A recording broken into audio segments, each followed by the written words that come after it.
छोट्या पडद्यावरील पुढचं पाऊल, सरस्वती आणि वर्तुळ अशा मालिकांमध्ये महत्त्वपूर्ण भूमिका साकारत आपल्या अभिनयाने प्रेक्षकांच्या मनावर छाप पाडणारी अभिनेत्री म्हणजे जुई गडकरी. सध्या जुई स्टार प्रवाहावरील ठरलं तर मग या मालिकेत सायलीची मुख्य भूमिका निभावत आहे. मालिकेत आपल्याला जुई जरी फिट अँड फाईन दिसत असली तरी खऱ्या आयुष्यात ती काही गंभीर आजाराशी झुंज देते. तिला रुमेटोइड अर्थरायटिस आणि प्रोलॅटिन ट्यूमर हे आजार झाले आहेत. रुमेटोइड अर्थरायटिस हा दुर्मिळ संधिवाताचा आजार आहे, तर प्रोलॅटिन ट्यूमर या आजारामुळे जुई कधीच आई होऊ शकत नाही. अजूनही ती आजारांमधून पूर्णपणे बरी झालेली नाहीये.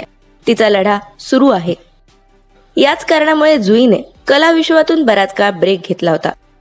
त्यानंतर आता पुन्हा एकदा ठरलं तर मग या मालिकेतून तिने पुनरागमन केलंय. तर तुम्हाला अभिनेत्री जुई गडकरी आवडते का हे आम्हाला कमेंट बॉक्समध्ये नक्की कळवा.